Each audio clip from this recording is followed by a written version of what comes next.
Scale practice today. First, make sure that you're holding your bow correctly when you play the scale, and focus on just that while you practice your scale.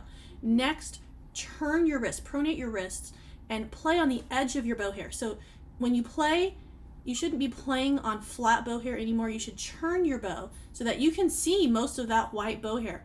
Third, stay on the road. So when you play the violin, your bow is the car and the F holes are the road. Now this violin is so dusty because I haven't cleaned it very much lately. I'm going to kind of just draw a path, and you can see that path I just drew. That's where your bow needs to live, over those F holes.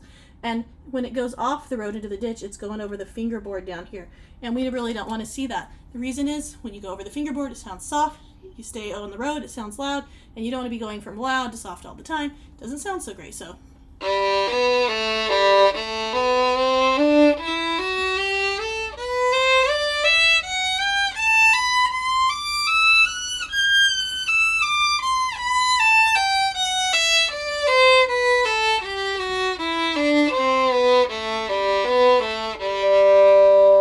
yourself while you play is a great idea, because then you can go back and just watch the recording and see if you were doing a straight bow. And you can also make sure that you're using a full bow, that you're using all the parts of your bow, because that's a really important skill to prove that you have. Okay, now on our next scale, it's D, and we're going to do faster.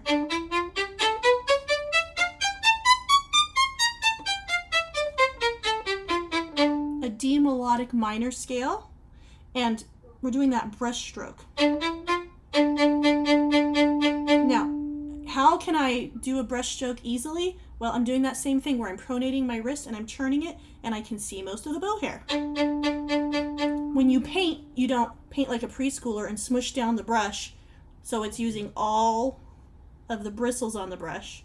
That that wouldn't look very good. You have a more delicate stroke. You turn the paintbrush and you paint on the edge, and we do the same thing on the bow.